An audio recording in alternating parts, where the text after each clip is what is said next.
I decided I had a few minutes to talk about Harry's son Butkicker, or Harrison Butker. A lot of people are already talking about it, but long story short, a place kicker for the Kansas City Chiefs did a conservative commencement speech at a conservative college. A lot of people are upset. People are wanting him to get fired, which I think is probably taking it a little bit too far, but no, rightfully getting dunked by the internet and being made fun of in perpetuity, that's all that really we need nowadays. I mean, cancel culture isn't a thing, but public shaming still works. Also, before we get started, because sports fans are just as worse, if not more so, than just regular ass nerds, I have to basically provide some sort of credibility here in order for me to talk about what I want to talk about. So I'm just gonna say Warren Moon, Tony Gonzalez, Derek Thomas, the Chiefs should have beat the Raiders during that Super Bowl playoffs game in the snow, and the Broncos suck. Green Bay sucks. Does that prove that I'm a real Chiefs fan now and I can talk about this without people being weird? No? Alright, well, let's keep going. Also, if you've seen my face before, don't forget to like, share, and subscribe. I just broke 1,500 subscribers, which is crazy because I broke 400 a month ago and I like exponents. So let's get this moving exponentially. Cool, if you got that joke, you really need to subscribe. So I figured the easiest way to go about this, I'm gonna play the speech at high speed with subtitles, and then I'll just interject in my commentary as we see fit. Ladies and gentlemen of the class of 2024, I would like to start off by congratulating all of you for successfully making it to this achievement today. I'm sure your high school graduation was not what you had imagined, and most likely, neither was your first couple years of college. Okay, this isn't bad so far. I made it to this moment through all the adversity thrown your way through COVID. I hope you learned the important lessons that suffering in this life is only temporary. As a group, you witnessed firsthand how bad leaders who don't stand in their lane can have a negative impact on society. It is through this lens that I want to take stock of how we got to where we are and where we want to go as citizens. And one last thing before I begin, I want to be sure to thank President Minnis and the board for their, when President Minnis first reached out a couple of months ago, I originally said no. You see, last year I gave a commencement address at my alma mater, Georgia Tech, and I thought that one graduation speech was more than enough, especially for someone who isn't a professional speaker. But of course, President Minnis used his gift of persuasion. I want to know what this gift of persuasion was, because it had to have been a really fat speaking fee, let's be honest here. Devil is known for having a silver tongue, and the devil is also known for convincing Jesus to completely mess with his followers for the sake of proving a point. Go look up the book of Job. The whole thing is literally the devil telling Jesus to just ruin Job's life just to prove his devotion. And maybe we're seeing a second Job coming about, or a third one if you watch Arrested Development. It spoke to the many challenges you all face throughout the COVID fiasco, and how you missed out on so many milestones the rest of us older people have taken for granted. While COVID might have played a large role throughout your formative years, it is not unique. Calling COVID a bit of a fiasco when millions of people died from something that could have been greatly diminished. I don't know how I feel about calling it a fiasco, but I mean, I will agree that those years that a lot of young kids lost, people like my kids' age and like especially high schoolers and college and all that, like I feel so bad for you guys in regards to like all the memories you should have had. You guys need those times. You guys need those opportunities. It sucks. I hate this world. Bad policies and poor leadership have negatively impacted major life issues. Things like abortion, IVF, surrogacy, euthanasia, as well as growing support for degenerate cultural values in the media, all stem from the pervasiveness of this order. Just so we're clear, you're talking about the conservative movement to reduce, reuse, and not recycle women's reproductive rights, correct? Right? Right, Anakin? Our nation is led by a man who publicly and proudly proclaims his Catholic faith, but at the same time is delusional enough to make a sign of cross during a pro-abortion rally. He has been so vocal in his support for the murder of innocent babies that I'm sure to many people, it appears that you can be both Catholic and pro-choice. He is not alone. As someone who used to be heavily Christian, I believe I was part of the Covenant Church growing up. Yeah, no, you can be pro-life and, you know, highly Christian. Cognitive dissonance tells us otherwise, but it is possible when you remember that Jesus taught us compassion for all of his children, including women and children. From the man behind the COVID lockdowns to the people pushing dangerous gender ideologies on youth in America, they all have a glaring thing in common. They are Catholic. This is an important reminder that being Catholic alone doesn't cut it. These are the sorts of things we're told in polite society to not bring up. You know, the difficult and unpleasant things. But if we are going to be men and women for this time in history, we need to stop pretending that the Church of Nice is a winning proposition. We must always speak in active charity, but never mistake charity for cowardice. Also, never mistake charity as something that the government can tax, because apparently that was what Catholics and others mean by separation of church and state. Not the church dictating what the government can do in control of your life. It's more so, hey, this money is for the church, and we get to do whatever we want with it. It's safe to say that over the past few years, I've gained quite the reputation for speaking my mind. I never envisioned myself nor wanted to have this sort of platform, but God has given it to me, so I have no other choice but to embrace it and preach more hard truths. This right here is a part that one of the many parts that blow my mind is the fact that he never envisioned or wanted a platform to speak, but because it was thrust upon him, he has to do it. But then he says that everyone else needs to stay in their lane, though. We'll keep going. About accepting your lane and staying in it. As members of the church founded by Jesus was a Jew.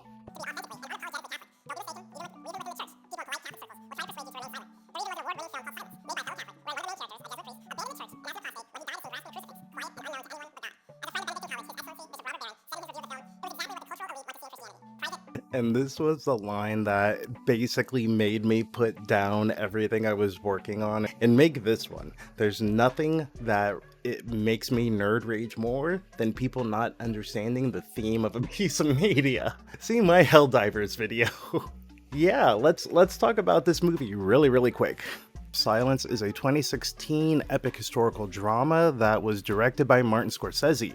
If you know anything about Scorsese's films, you should already know the fact that this movie was going to be misinterpreted. As a very incredibly brief and condensed synopsis of the movie, it's about two Jesuit priests who are going to Japan to basically go pick up one of their own who renounced their faith. And in that time, they go through a whole bunch of trials and tribulations that both make them question their faith, reinforce it, make them just try to understand like what is it that they're really doing for the name of God, so to speak. Like what God would allow them to hurt and kill people in his name. And this was all during, the Inquisition as well. So we're going to keep going to this. You should take that point of mind. The Catholicism in this speech runs very deep. Even at the end of the film, when it's still revealed that the main character, the one who left for Japan initially, the one that was the whole MacGuffin of the mission, he still kept his faith, which is obviously very profound and very thought-provoking from a theoretical point of view. Theocracy point of view, theocratic. But yeah, I don't know what it is about like white people misinterpreting Scorsese films, but here we are. So let's keep going. Hidden away and harmless. Our Catholic faith has always been countercultural. In what way? Is it countercultural by being the dominant sect of Christianity since about 1787? Or are you talking about in 1839 during the Civil War era when Pope Gregory said that slavery and racial slavery was bad, both as a practice and in trade? But for some reason, the Catholics of the American South, they completely had a little bit of a mistranslation, a little bit of an oopsie daisy, and they were like, oh yeah, slavery as a trade is bad, but we can still keep these black people down. So, hey, you know what? It's God's plan. God's plan. Also, since while we're throwing a couple strays at Drake would be the type to say, oh yeah, it was God's plan for me to dominate and subjugate you for my whole life, girl. And he would be on that libertarian nonsense talking about, well, she's of the age of consent, then she can consent. Okay, anyways, no more Drake.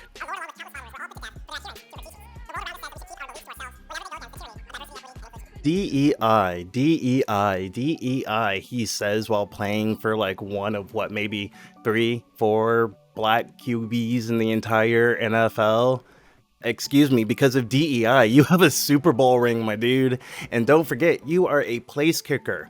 All right, you know what? I was a lineman in high school and we made fun of the place kickers. That's where they are in the hierarchy of the football team.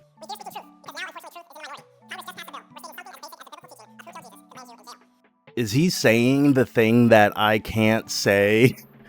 Is he saying the thing? Is he saying what they don't want us to hear? Yeah, just hold on. We're about to go down a bit of a rabbit hole.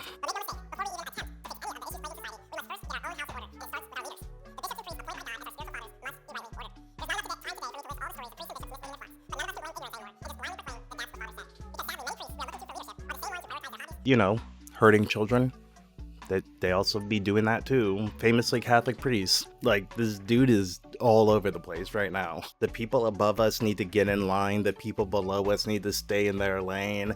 And he is somehow this voice of piety and reason that's somehow going to bring the Catholic Church back in line. I feel like there are various levels of delusion in here. And just wait, we're still going. Like, we are barely in this thing. God. Also, how dare a priest or a bishop decide to, maybe take up like painting or poetry or just anything to help, channel negative emotions into something productive, like a creative outlet.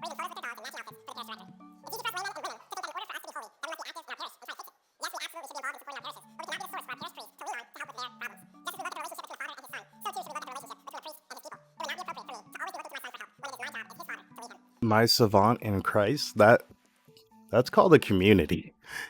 That's just the basic definition of a community. That was literally one of the few things that people on the outside assumed that good churches had, was a sense of belonging and community.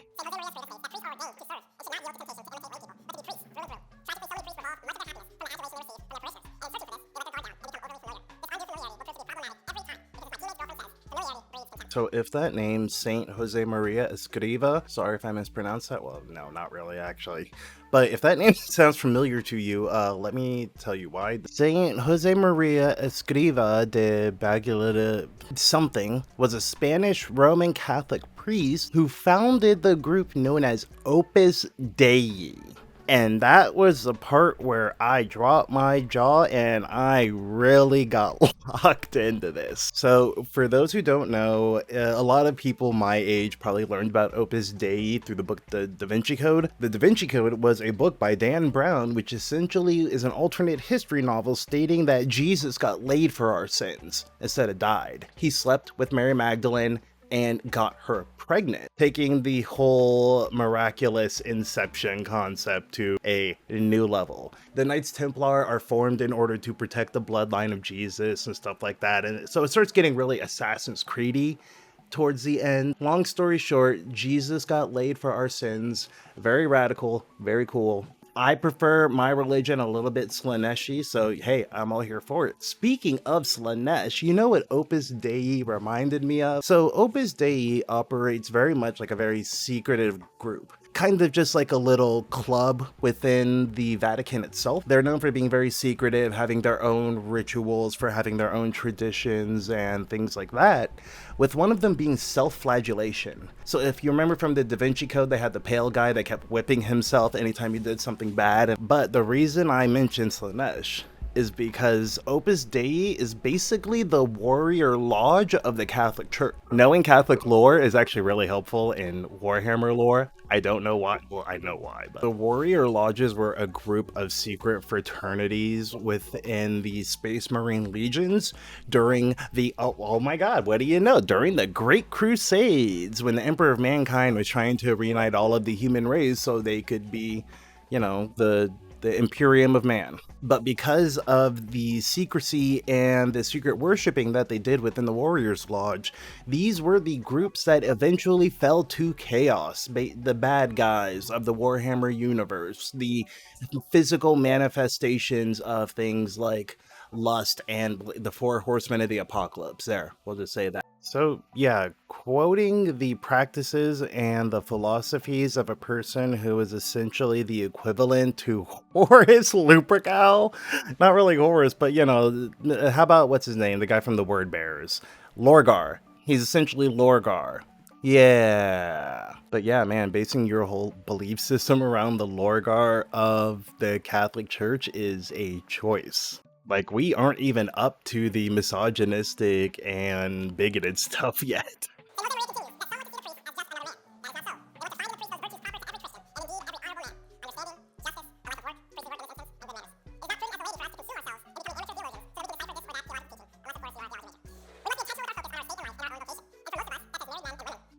Listen up, nerds. Only a small margin of you are destined for greatness. The rest of you just need to stay in your lane, go herd off, go make some babies, and just continue this cycle of indoctrination that we have here. And don't forget, if you feel bad about it, just go whip yourself a little bit.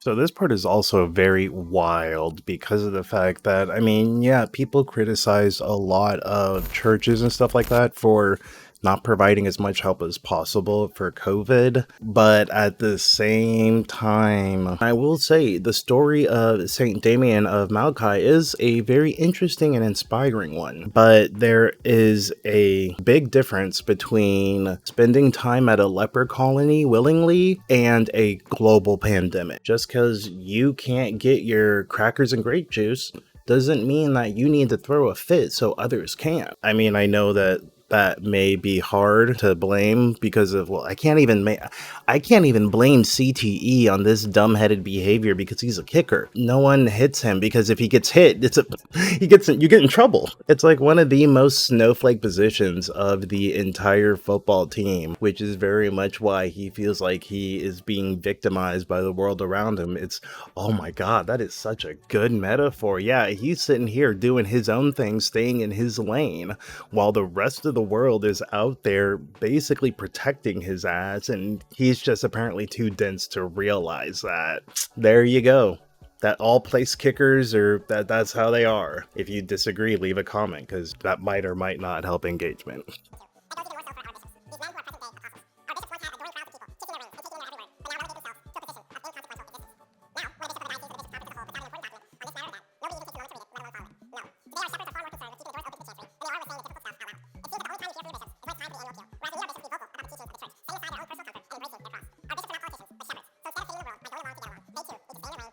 So many contradictions and hypocrisies in just this little part itself. So I mean, we're talking about the good old, oh my God, just the good old days of when bishops could strut around having their ring kissed for existing and being put in a religious position of power. Weird. Thing is, like, it doesn't work like that. You can't have these people be culturally insignificant but still silently culpable to whatever degeneracy you think is going on out there in the world. But I don't think this guy really knows what bishops were like back in the day. Like, bishops could have people killed in the name of God. So what do you want the bishop to be, just like this cosmic celestial overlord, like a lich or something like that, or like a Cthulhu worshiper? Or do you want them to be like these morally righteous, no matter what leaders that are always going to say the right thing, even if it's not popular? And what if the things that they are saying are popular to others, but not to you? Which you're making it very abundantly clear is your beef right now. Like, damn, bro, at the historical rate that we're talking, the Renaissance, the Italian Renaissance, is considered radical and probably just like way too liberal for this man's sensibilities. Mamma mia.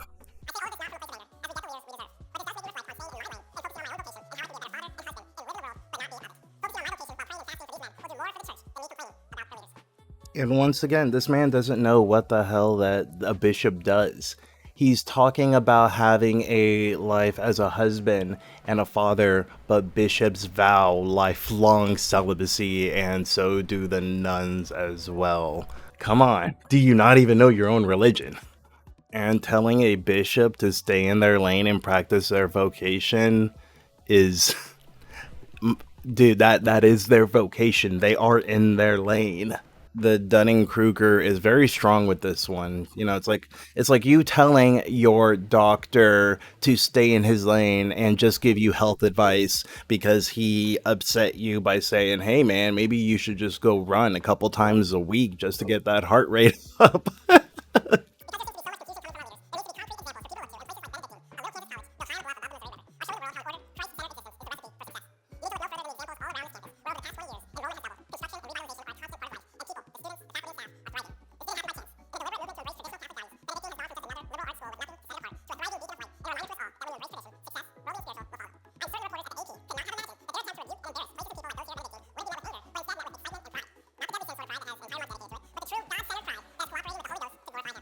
Okay, I'm going to be honest here. For this next part, I did do a little bit of digging. I found 2 articles about the Benedictine College controversies. First one, Father Samuel Baker, removed from the ministry because of the fact that he was found having a relationship with a college student, and apparently it came out he had a history of bothering women both physically and spiritually. Which, damn, son. And then in 2020, while all the stuff that wasn't appropriate during the pandemic was happening, some members of Benedictine College got in trouble because their branch of Turning Point USA, which already tells you a lot right there, they got in trouble because they decided to post a meme stating that the first American slave owners were black instead of, everything that we already know. And they had to apologize. The same dean, the one that is mentioned at the beginning of the speech, had to apologize for his students' blatant racism. Birds of a goddamn feather, my friends.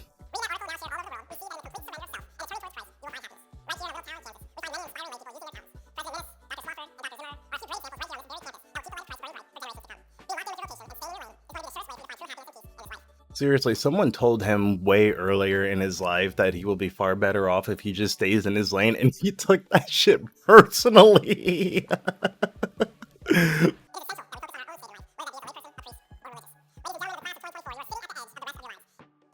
Just remember, you need to stay in your lane. So, nerds, math is okay, but no science or anything like that that disproves God or just makes me question my faith in any way. Theology majors, trying to understand God on any level higher than what you have now is heresy. So just stop reading. You're good now. You got your degree. Benedictine football team, keep being awesome, my dudes.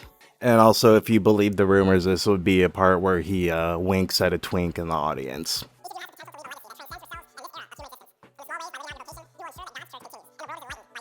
This part legitimately pissed me off. The reason this pissed me off is because he is essentially telling these people that the biggest impact that they can hope to have is just being a cog in the machine that is the church state. There's no room for them to innovate or to blaze trails or to even think. They have to just keep everything going in perpetuity, keeping this machine running forever and ever. By him framing their vocation as a way of transcendency, like that is literal cult language right there. Like, I'm sorry, but my wife watches a lot of cult stuff on YouTube and true crime, and this is the same stuff they're talking about. Like, the low bar of just saying that doing small things in their life will enshrine them as legendary figures of God's kingdom is demeaning. It underestimates and undervalues all the time and the work that all these kids spent, and all the money too. Like, this is not a cheap school.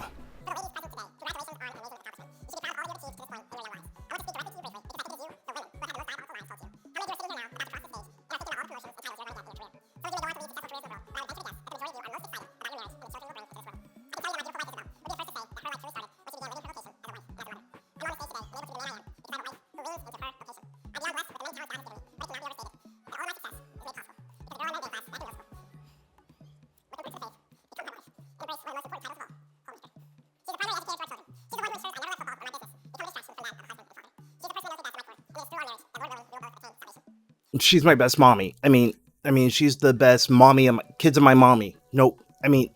And I think it's really interesting that we are experiencing a little bit of a trad wife fallout, at least on my wife's side of the internet. She's the one that gets like a lot of this information, and I just find it very fascinating and just kind of dig into it. If you want me to do more content like this, like, subscribe, share, and all that, and maybe I'll do more commentary stuff. But I love my video essays and, ADHD and autism. But what I was going to say is, now that we are starting to see more people talk about the realities of this whole trad wife experience, I find it very interesting being that he is trying to kind of promote it and kind of prompt it back up as it being the truth and not the lie itself. Just something to think about.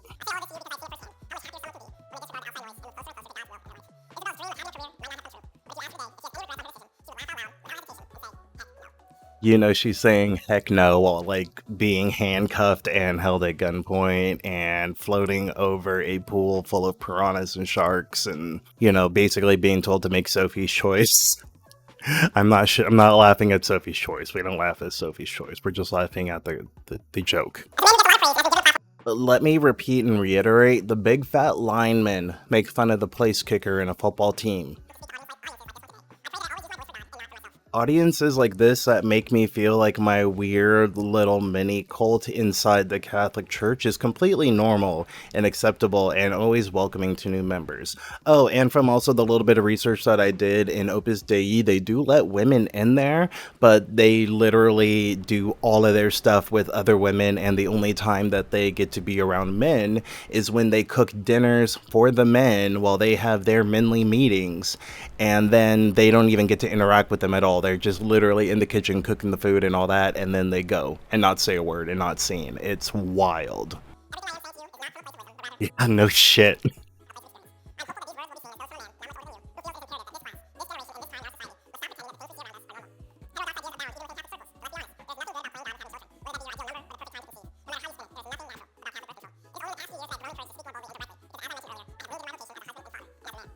The level of self-importance and moral superiority that this 28-year-old man is giving himself right now is both mind-staggering and hilarious, and to be quite honest, a little bit scary because it feels a little bit sociopathic.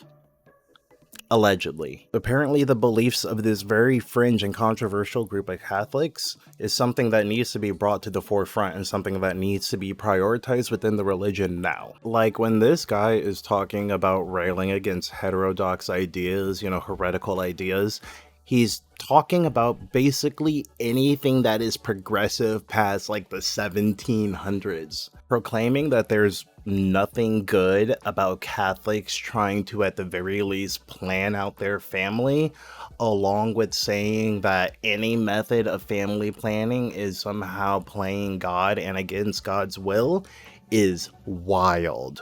It is wild. Never mind the fact that the average American is having the worst cost of living crisis in God knows how long. And on top of that, people that were working in upper middle class jobs and things like tech and gaming, my peoples, we all got 30,000 plus of us have all been wiped out over in the past year and a half, and we are all competing for the same jobs as well. Like, it is bad out there for those who are actually paying attention. I feel like the only reason he quote-unquote finally felt encouraged to say something, or felt like he finally had to say something, was because of the fact that he's feeling like for some reason he's trapped in the past, him being a conservative 28-year-old millionaire that plays professional football. Poor him.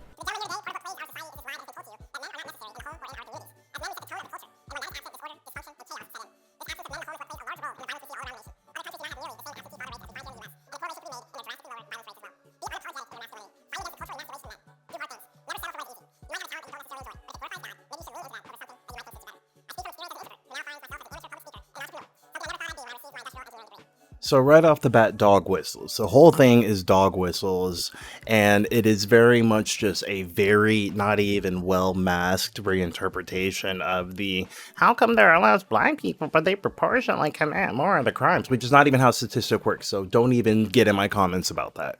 Also, being unapologetic about your masculinity and fighting to keep your masculinity is the literal definition of fragile masculinity. I had to switch hands because I had to get on my dad stuff for a second here. Young men, if you are watching this, the biggest way that you can be masculine is to actually be an ally to women. That's it. Support women and treat them well, and that is how you stay masculine. That's it. You want to know the most masculine man that I can think of that treats women with the utmost respect? Joseph Joestar. Be like him, Bo. Be a himbo.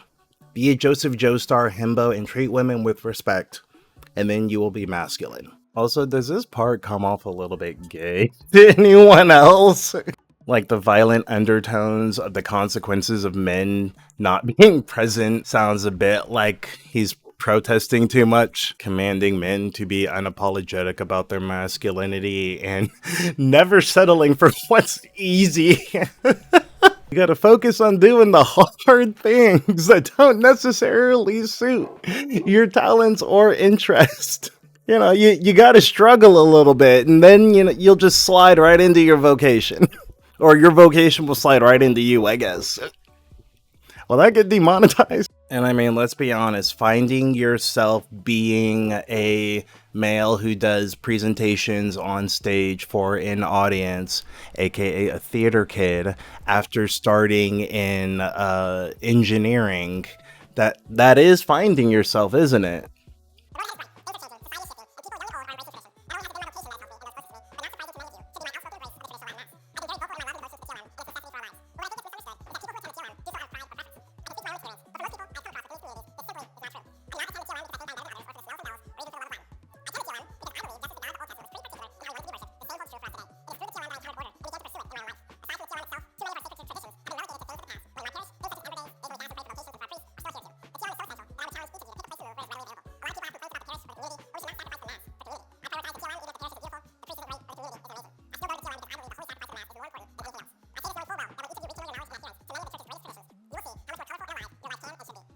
And so, from everything that I've seen, this traditional Latin Mass thing is essentially the ecclesiarchy from Warhammer, where everyone meets up, they wear hoods and gowns, they are praying in Latin. Oh, also Dark Souls and Bloodborne. So just imagine just you walking into a boss cathedral in Dark Souls. Oh, hold on.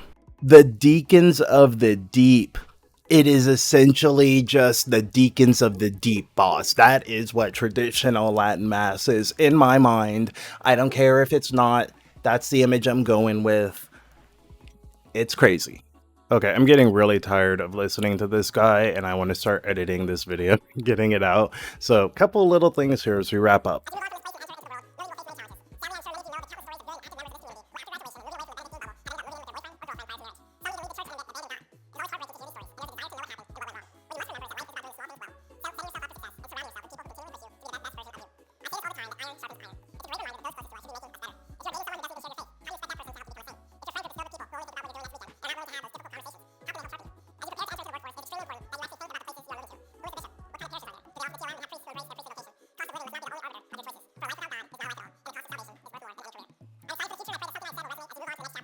I like how he talks about not being able to become a saint because you don't surround yourself with people who are a part of church.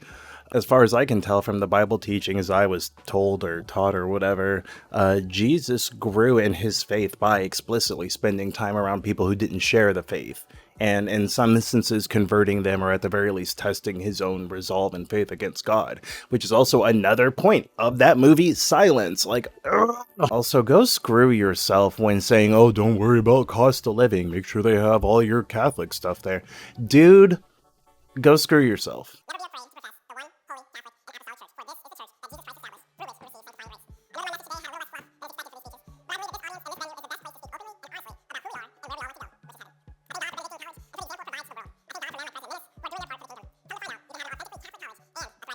And I'm also willing to bet $5 that the line about having an authentically Catholic college and football team, that was the only thing he wrote in that entire speech, and he felt damn proud of it too.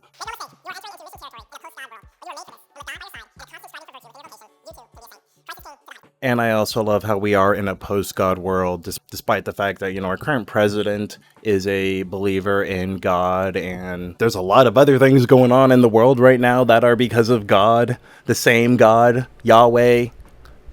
So, I'm just gonna leave that there. Alright, so I know this was a longer video than usual, and this came out shortly after my last video, which you should go watch, by the way. Go watch my parent gaming video so that can get more views, and so you can support my kids as well. And yeah, let me know what you think. Like, share, subscribe, all of that stuff. Start fighting with each other in the comments below to help my engagement. And yeah, I will be back with my next video essay, and this is also a good way to buy myself a few more days, and until next time, bye.